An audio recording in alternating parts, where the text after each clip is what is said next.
Hola chicas y bienvenidas un domingo más al canal. Bueno, como habréis podido ver en el título del vídeo, va a tratar sobre algo más científico que lo que he estado enseñando ahora, y es que me gustaría muchísimo hablar del cáncer y explicar por qué a día de hoy no es posible su cura y todavía no existe. Por si no lo sabéis, soy estudiante de biotecnología y el cáncer es un tema que sinceramente a mí me interesa un montón, del que creo que sé bastante, y me veo con la capacidad de poder explicarlo en profundidad, sus conceptos más básicos y todo.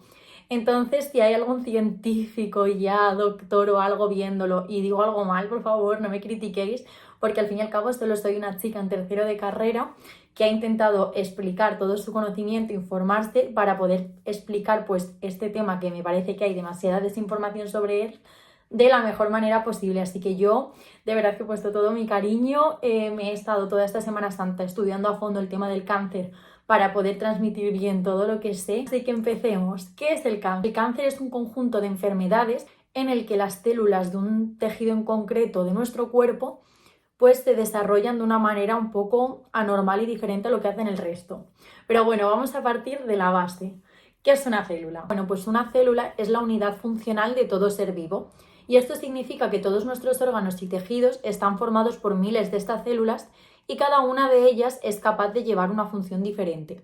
Lo que hace que cuando se junten todas ellas, pues sean capaces de comunicarse y al final llevar una función coordinada para pues, que nuestro cuerpo funcione correctamente. Nosotros, los seres humanos, estamos formados por células eucariotas, las cuales cuentan con diferentes órganos. Bueno, cada uno tiene una función determinada dentro de la célula y en el que también se encuentra el núcleo, que es el orgánulo que se encarga de almacenar la información genética que presenta cada individuo. Pero bueno, vamos a ir desglosando términos para que más o menos esto se nos haga más sencillo a todos y podamos entenderlo. Vamos a empezar hablando de genética. Y en primer lugar diré que el material genético es lo que todos conocemos como ADN. Y es que cada célula cuenta con su propio material genético y este es el mismo para absolutamente todas las células de nuestro organismo. Es decir, todas las células cuentan con exactamente el mismo ADN. Vale, el ADN está formado por 4 pares de bases, que son adenina, guanina, citosina y timina. Y la secuencia en la que se encuentren estas bases dentro del ADN es la que va a determinar cómo es la información genética de cada individuo. Es decir, dentro del ADN estas bases se van a colocar de una manera, haciendo una secuencia determinada, como si fueran palabras, y esto lo que va a determinar es que el ADN de las personas sea de una manera o sea de otra. Por eso cada persona somos diferentes, porque al fin y al cabo nuestro material genético no es el mismo entre individuos. Además, el ADN cuenta con la característica de que tiene forma de doble hebra. ¿Qué quiere decir esto? Bueno, pues está formado por 2 cadenas complementarias que se unen entre sí mediante enlaces que existen entre las distintas bases que hay en el ADN. Esto quiere decir que en una cadena estas bases van a estar colocadas, en la otra cadena van a estar colocadas de manera complementaria. La adenina siempre se va a unir con la timina y la guanina siempre se va a unir con la citosina. Esto es a lo que llamamos bases complementarias. Y a estos 2 bases juntas se les llama pares de bases. Además, el ADN cuenta con una característica súper importante que es la capacidad de replicarse. Es decir, el ADN es capaz de copiarse a sí mismo para que cuando las células se dividan, la célula hija tenga exactamente el mismo material genético que la célula madre. Por eso al final todas las células de nuestro cuerpo están formadas por la misma información genética. Pero en el núcleo el ADN no está ahí disperso y libre, no, sino que está compactado en unas estructuras que se llaman cromosomas. Básicamente los seres humanos somos organismos diploides y esto significa que tenemos 2 copias de cada cromosoma. En total nosotros tenemos 23 cromosomas diferentes, pero al ser diploides tenemos en total 46. Dentro del cromosoma el ADN está enrollado alrededor de unas proteínas llamadas histonas. Y en conjunto de ADN más histonas es lo que se conoce como cromatina. Y esto es lo que permite al ADN pues que se compacte o se descompacte en función de si necesita ser leído o no, que bueno, ahora veremos qué significa esto. Bueno, ahora pasemos sí como a términos un poco más concretos. ¿Qué es un gen? Un gen es la unidad física y funcional de herencia de todo ser vivo. Básicamente los genes son como cachitos de este ADN y son los que van a dar lugar a proteínas. Las proteínas son las que realmente llevan a cabo funciones dentro de nuestro cuerpo y las que tienen un papel como más activo, digamos, como más funcional. Vale, entonces vamos a dejar claros dos términos. Por un lado, un gen se está expresando cuando está encendido y está formando estas proteínas. En cambio, un gen está silenciado cuando está apagado y no está formando proteínas. Además, normalmente todas las personas tienen dos copias de cada gen, uno heredado del padre y otro heredado de la madre, y el conjunto de todos los genes que están presentes en una persona se llaman el genoma. Y volviendo al tema de la cromatina, vamos a decir que un gen se está expresando porque su cromatina está menos compactada. ¿Esto qué quiere decir? Que el ADN está menos enrollado y está como más linealizado, por así decirlo. Esto lo que va a hacer es que sea muchísimo más fácil leerlo y convertirlo en proteínas. En cambio, un gen está silenciado o no se está expresando cuando su cromatina está súper compactada. Esto lo que hace es que sea más difícil de leer. O sea, tenemos que tener en cuenta que al final el ADN es como un libro, pero solo formado por 4 letras. Entonces, ¿qué es más fácil de leer? ¿Un burruño ahí de letras o las letras en orden? Pues exactamente lo mismo, el ADN es exactamente igual, no se va a poder leer si el ADN está súper enrollado y ahí que no se entiende nada. Bueno, y ahora os planteo la siguiente cuestión que a mí en su momento no se me ocurrió y me parece muy interesante para entender todo esto que estoy explicando. Yo he dicho que todas las células de nuestro cuerpo presentan exactamente el mismo ADN y por lo tanto son genéticamente iguales. Vale, entonces yo, ¿por qué por la célula de mi ojo puedo ver, pero por la célula de mi mano no? Vale, pues esto básicamente se debe a que a pesar de que todas las células de mi cuerpo, repito, presentan el mismo ADN, en ellas cada gen está expresado o apagado según la función que vaya a desempeñar en ese tejido.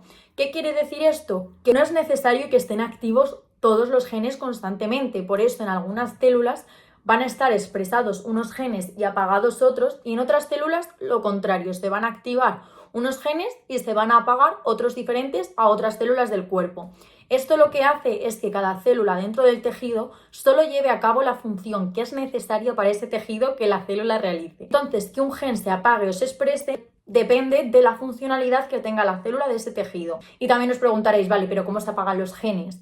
Bueno, pues esto es súper complejo e intervienen un montón de mecanismos, la mayoría aún ni se entienden, ni se conocen, ni nada, pero básicamente vamos a decir así a modo general que un gen se silencia porque hay algo que hace que el paso de que ese gen sea leído y traducido a proteínas no se pueda dar, así a modo general. Además, en todo este proceso de silenciamiento y activación de genes interviene un término que se llama epigenética, que es algo que está saliendo así muy nuevo relativamente y en el que también pues tiene mucho que ver. Vale, pero ¿qué es la epigenética? Vale, pues la epigenética es el estudio de todos los cambios que se producen en el ADN y que por tanto alteran la expresión de dichos genes, pero sin modificar directamente la secuencia. Así que, por así decirlo, es como una capa adicional de información que recubre el gen y es capaz de decir tú te enciendes, tú te apagas, pero sin tocarlo directamente. Por ejemplo, os voy a poner dos situaciones que creo que se ven muy claras. Imagínate que yo tengo mi secuencia de ADN, donde tengo pues mi secuencia A, C, T, C, G, y esa secuencia, si está correcta, va a dar lugar a un gen. Y este gen va a estar activo y va a dar una proteína. ¿Qué pasa si durante alguna división celular se produce una mutación y se cambia una base por otra? Este gen va a estar mutado porque una base ha sido cambiada de la secuencia original y no se va a poder llevar a cabo el paso a proteína. Aquí diríamos que el gen se ha silenciado porque el ADN está mutado. Vale, ¿qué pasa con la epigenética? Nosotros tenemos nuestra secuencia de bases y este se mantiene intacta, simplemente que se cambia su estructura. Como tal, no ha habido ningún cambio en la secuencia de ADN. El ADN sigue exactamente igual, no se ha producido una mutación, la secuencia de bases es la misma. Lo que ha cambiado es la forma en la que este ADN está. Esto es exactamente lo que hace la epigenética. O sea, al final es una instrucción más del ADN. Nuestras marcas epigenéticas están constantemente cambiando en función de nuestro entorno, nuestros hábitos, todo. Bueno, una vez explicado estos conceptos así más básicos y generales, vamos a relacionarlos todos con el tema que veníamos tratando desde el principio, que es el cáncer. Y poco a poco me gustaría que fuéramos entendiendo cómo el cáncer es una enfermedad que, aunque no lo parezca, es muchísimo más compleja de lo que nos pensamos y por tanto está llevando mucho más tiempo llegar a una solución definitiva. Básicamente, como decía desde en el principio, el cáncer no es una única enfermedad, sino que es un conjunto de enfermedades, pero bueno, lo vamos a tratar como una sola enfermedad para que sea más fácil explicar todo, pero tener en cuenta esto de que el cáncer no es una enfermedad y todo es así y todo es igual, no, sino que está formado por diversidad de enfermedades, por cientos de ellas y cada una diferente, cada una a su manera. Entonces, bueno, que quiero que quede esto bien claro, aunque en el resto del vídeo me refiera a ella como una única enfermedad, que sepáis que no lo es. Así que básicamente en todas estas enfermedades que engloban el cáncer, se tiene la característica de que las células tumorales que afectan al tejido del que luego parte la enfermedad adoptan unas características muy distintas al resto de células, y es que dejan por completo de colaborar entre unas y otras para llevar un buen funcionamiento, y lo que hacen es adoptar un rol más individualista. ¿Esto qué quiere decir? Que cada célula, en vez de llevar en conjunto con otras células una determinada función y vivir todas en equilibrio y demás, lo que hacen es adoptar un rol de que solo buscan el beneficio propio y lo que es mejor para la propia célula. Todas las células están programadas para dividirse, para morir y para estar en el sitio en el que se las necesita en ese momento y durante el tiempo que se les necesita en ese momento. ¿Qué pasa con las células cancerígenas? Con las células cancerígenas dicen, esto a mí ni me viene ni me va.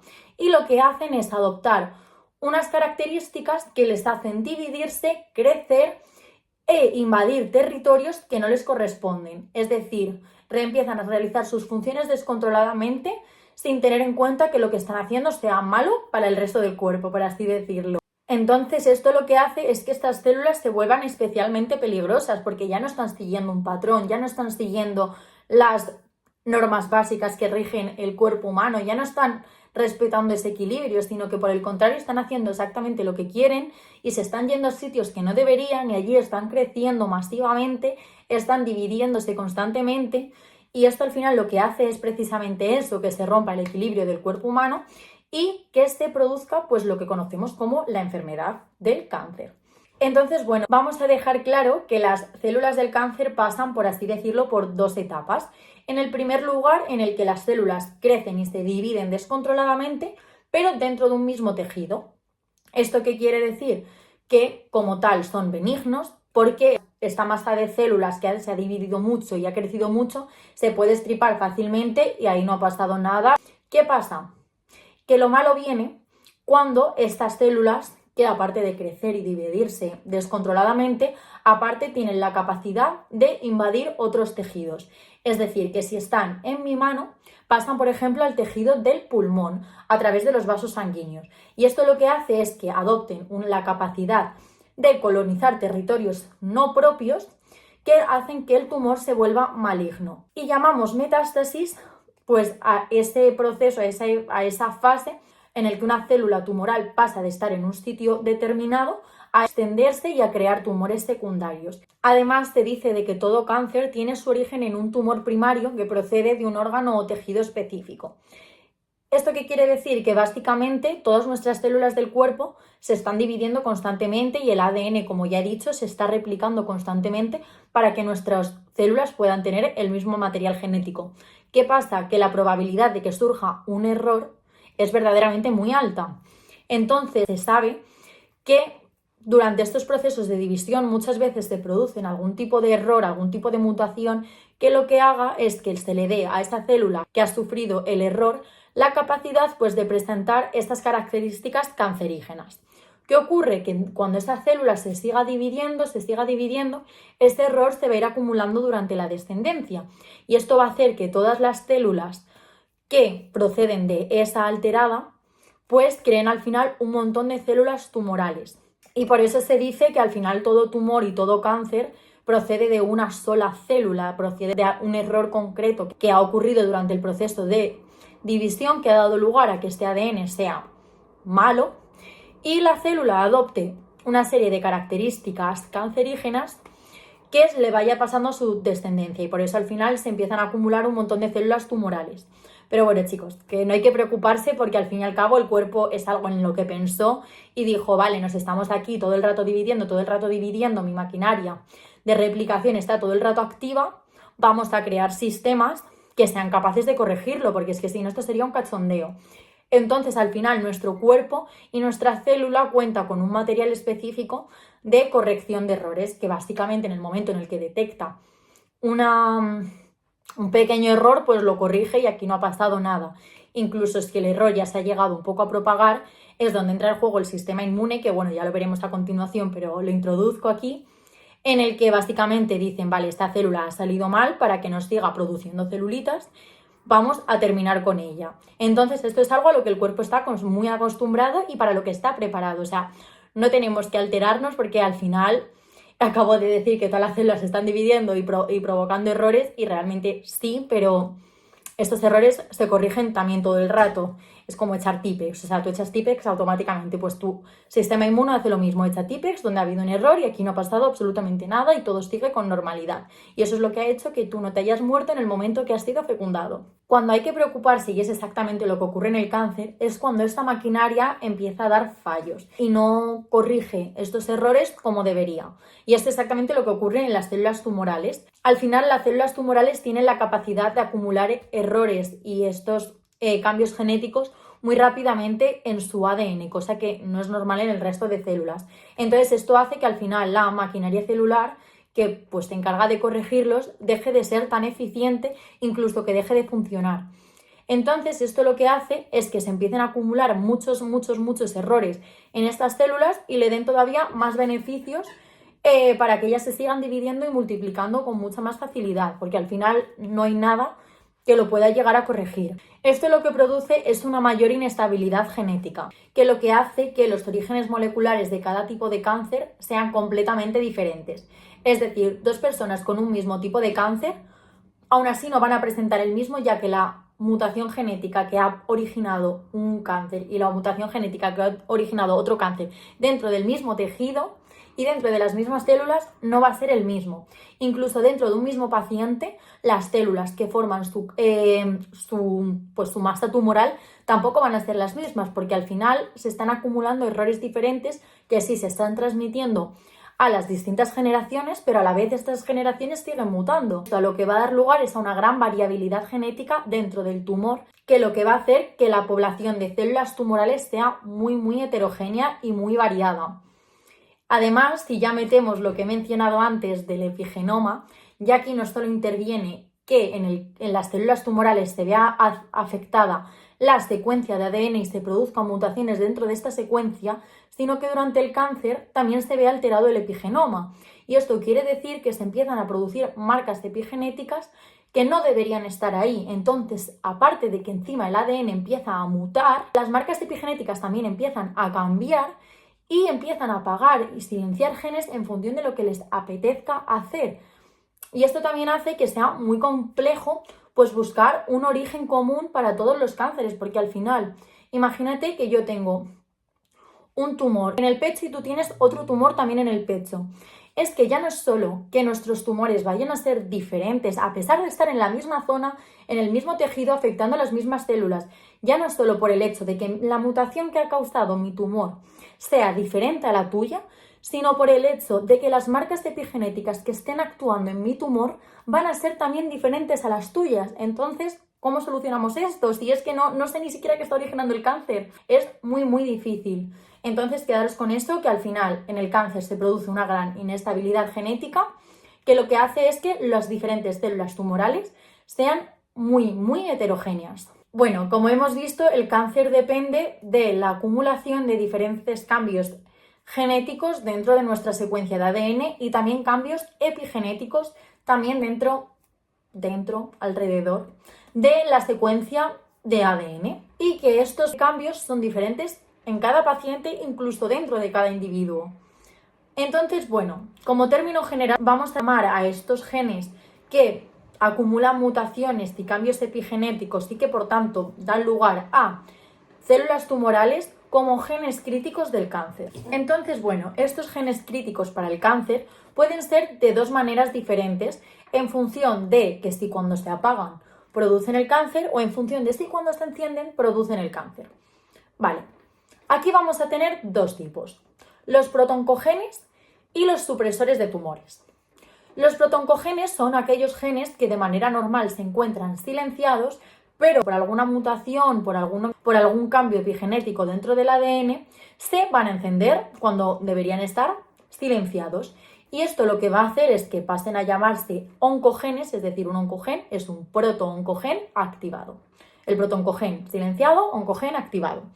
Y esto lo que haga es que esos genes, pues cuando se enciendan, le aporten a la célula una de estas características que le hagan volverse tumorales.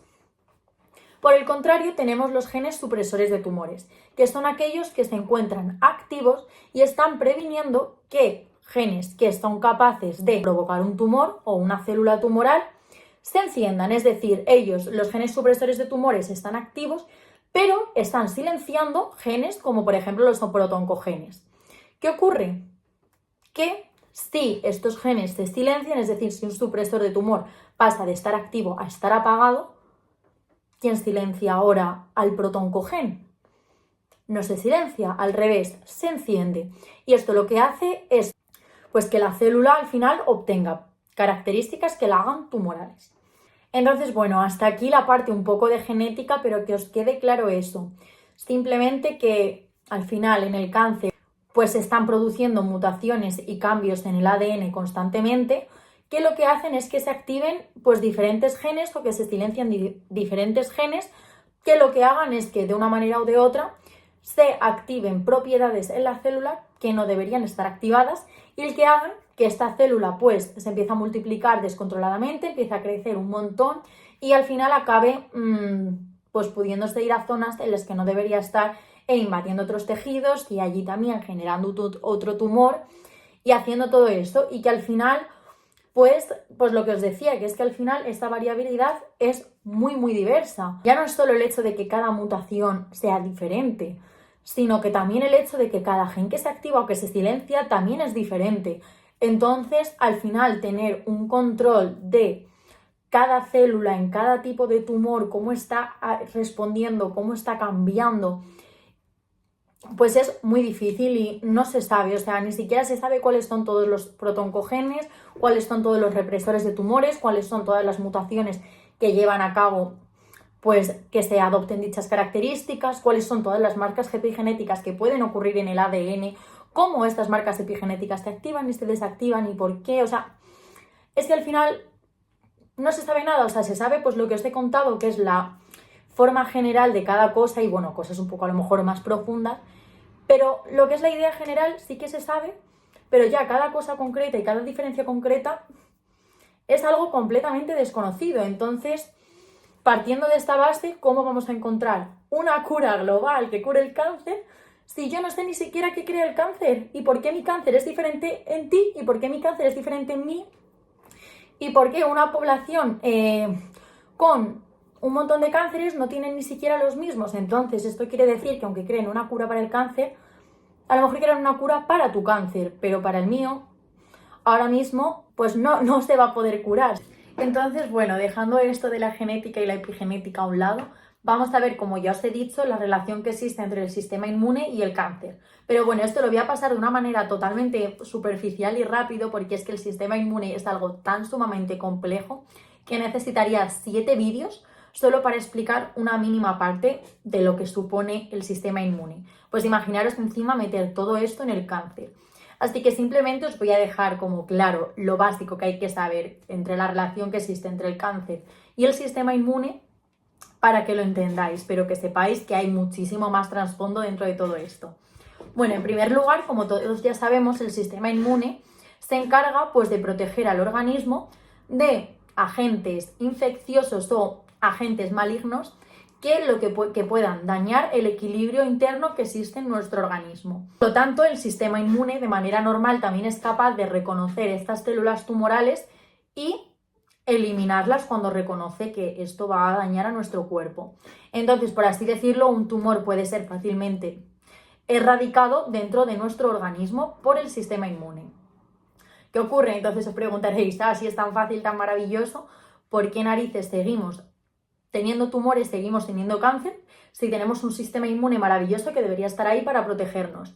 Bueno, básicamente, así a modo general, nuestras células tumorales son como la cosa más lista que existe, y es que estas células tumorales tienen la capacidad de evitar el sistema inmune, o sea, lo engañan por completo. No se sabe muy bien cómo, o sea, se saben pues diferentes teorías, diferentes cosas que hacen, pero básicamente estas células adoptan unas características que lo que hacen sea engañarlo y que pasen completamente desapercibido por este sistema inmune. Y además, algunos tipos de células tumorales también son capaces de producir sustancias que ya no solo engañen al sistema inmune, sino que también lo debiliten. Entonces, nuestro sistema inmune se ve al final súper abrumado por todo esto porque tienen un montón de células ahí descontroladamente. Encima, todas estas células se están engañando, lo están pasando desapercibidos. El sistema inmune no las ve a todas. O sea, es capaz de ver algunas, pero no de ver a todas. Y encima hay células que están secretando sustancias que están dañando el sistema inmune y lo están debilitando. O sea, es que nuestro sistema inmune al final dice: yo paso de actuar aquí porque es que yo no puedo más. O sea, es que, ¿qué está pasando? Y al final llega un punto que el sistema inmune no es capaz de eliminar el tumor, básicamente porque está totalmente descontrolado y no es capaz ni siquiera de ver todo el tumor.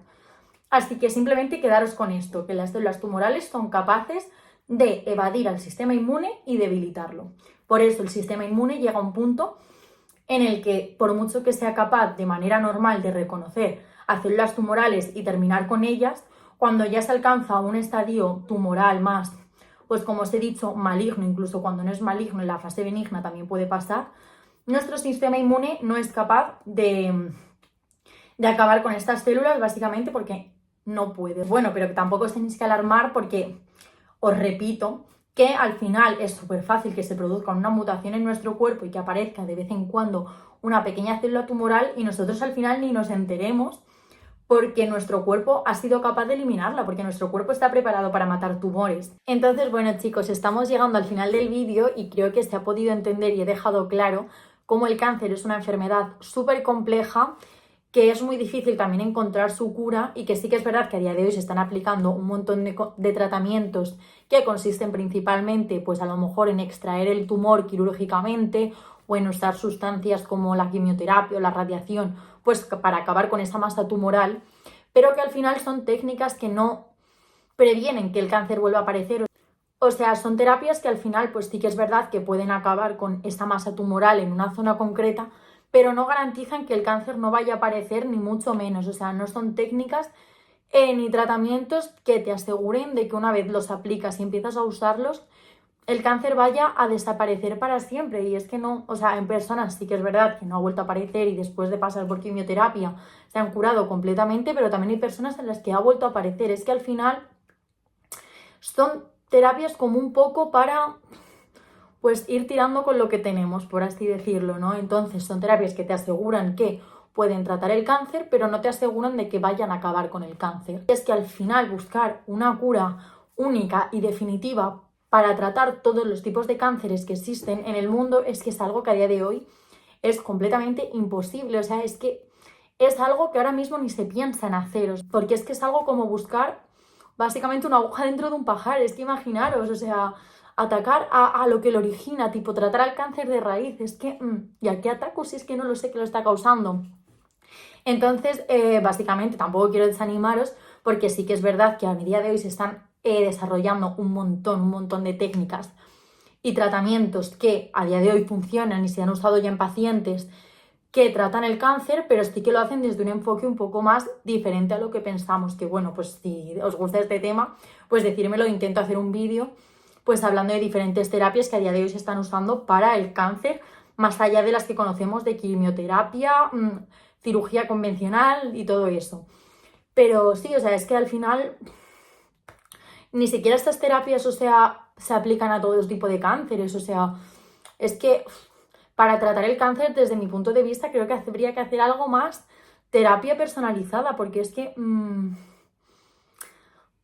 ¿cómo lo hacemos? Tipo, ¿cómo lo hacemos? ¿A qué vamos? ¿A qué nos dirigimos? O sea, no es como cuando tienes una infección viral o una infección bacteriana que tú sabes que tienes ahí un patógeno, un virus, una bacteria, lo que sea, y sabes que eso está ahí, sabes cuál es tu objetivo de matar. Es que en el cáncer, ¿de qué partes? Sí, de matar a la célula tumoral, pero es que... ¿cómo evitas que vuelva a aparecer? Si es que ya está todo descontrolado, o sea, es muy difícil, chicos. Y como leí en un artículo, la probabilidad de padecer cáncer ha aumentado mucho. Afortunadamente, el riesgo de que una persona muera por cáncer también es mucho más bajo que el que había hace unos años. ¿Esto qué quiere decir? Que aunque ahora mismo sea más fácil que una persona acabe desarrollando cáncer, porque al final, sinceramente, estamos expuestos a muchísima contaminación, muchísima basura en el ambiente, también es mucho más difícil que una persona muera por cáncer. Y esto se debe, aunque no lo parezca, que el cáncer es una de las enfermedades más estudiadas a día de hoy en el planeta. O sea, hay muchísimos equipos de investigación dedicándose a investigar esta enfermedad. Y aunque tampoco lo parezca, ha habido muchísimos avances en los últimos años. O sea, es que creo que ahora somos muchísimo más capaces de diagnosticar y de empezar a tratar el cáncer mucho antes de lo que se hacía antes. Es que decimos, es que ahora hay muchísimos más casos de cáncer. Sí, también es verdad. Pero es que antes también la gente se moría y no sabía que tenía cáncer. O sea, no eran capaces de detectar un tumor en una persona y esa persona se moría con cáncer y ni siquiera se sabía que había muerto de cáncer. Entonces, sí que tenemos que tener en cuenta de que se está haciendo muchísimo por esta enfermedad y muchísimo, y hay muchísimas personas dedicando su vida entera, literalmente, a investigar esta enfermedad. O sea, no es algo de lo que pues no es una enfermedad de la que se mire para otro lado. Creo que somos muy conscientes de que es una de las enfermedades más problemáticas que hay ahora mismo a nivel global. Y pues por suerte es una enfermedad de la que se conoce mucho, aunque no lo haya aparecido en el vídeo, se sabe muchísimo. O sea, lo que os he contado al final es una mínima parte, pero es una enfermedad que está constantemente siendo estudiada. Entonces, de verdad pienso que no tenemos que desanimarnos, no tenemos que frustrarnos por mucho que cada día a nuestro alrededor veamos casos y casos diferentes de personas que desarrollan la enfermedad. Chicos, o sea, estamos en un punto como un poco de inflexión. Es verdad que estamos en el limbo entre que aparezca el cáncer más rápido, pero también en el limbo en el que somos capaces de tratar el cáncer más rápido. Y esto es algo súper importante, o sea, esto es algo súper importante.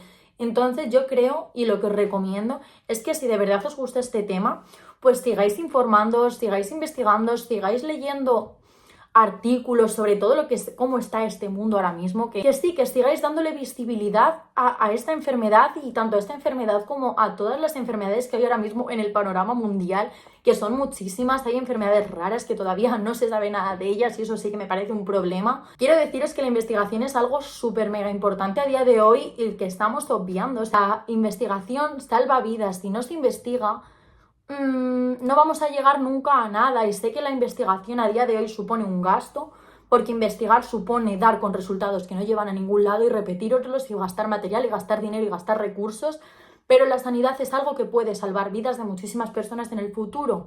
E igual que ahora mismo la investigación quizás da más pérdidas que beneficios, si no investigamos lo que vamos a acabar es con una sociedad enferma, con una sociedad llena de enfermedades, llena de virus, de bacterias, de todo. Una sociedad enferma, y una sociedad enferma sí que no genera beneficios ni dinero. Chicos, concienciaros de que la investigación es súper mega importante, que a día de hoy es muy necesaria, porque es que hay enfermedades de las que no se sabe nada. Yo he hecho trabajos de la universidad en lo que lo más novedoso que se sabía de esa enfermedad era de 1990. Es que han pasado 35 años desde 1990 y todavía no hay ningún avance. Entonces ya no es solo hablar del cáncer ni eso, sino de todo. O sea, creo que debería ponerse un poco más de dinerito en investigar, porque a día de hoy es creo que de las cosas más importantes que tenemos, la salud, y creo que no es ningún juguete ni nada. Entonces, pues no sé, eso. Entonces, sinceramente, no creo que Pedro Sánchez tenga la cura para el cáncer, no creo ni siquiera que ningún político en el mundo la tenga. Pero sí que creo que la cura del cáncer, y ya no solo del cáncer, sino de otras enfermedades, está muchísimo más cerca de lo que pensamos. o los tratamientos están muchísimo más cerca de lo que pensamos, simplemente hay que enfocarnos en que si no se investiga no va a llegar nunca. Entonces, aunque ahora mismo los presidentes de los gobiernos no tengan en sus manos la cura física para estas enfermedades, creo que sí que podrían tenerla si invirtieran un poquito más en lo que verdaderamente es importante, que en este caso es la investigación y no en gastos innecesarios como tienen muchísimos países.